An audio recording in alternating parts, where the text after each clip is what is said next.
Abby's birthday celebration, part 2! Finally, at napagbigyan na nga kami dito sa Ocean Park. Pagpasok mo nga ay diretso ka dito sa souvenir shop nila.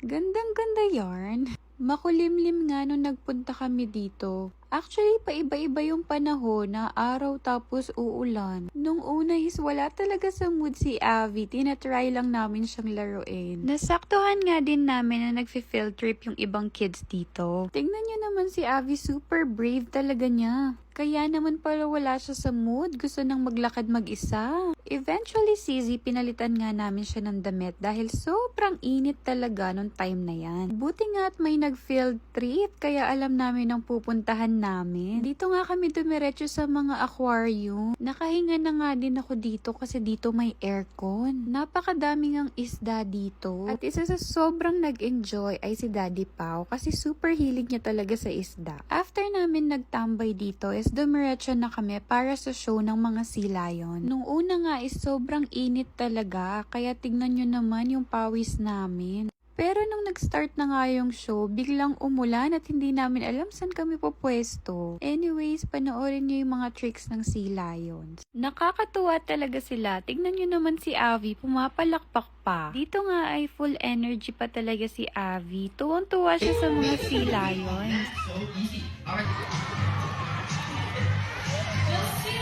Next activity naman ay para sa mga wild animal show. Hindi na nga namin natapos yan at nagpahinga muna kami sa car. Pagbalik naman namin ay dumiretso na kami para sa show ng mga dolphins.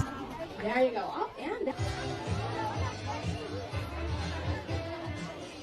In fairness at sobra talaga kaming nabilib dyan, ang gagaling ng mga dolphins. Iniisip ko nga, paano kaya nila na-train to, no? Kahit nga sobrang init, talagang itong experience na to forever namin ita-treasure. Love you, Abby! Happy birthday!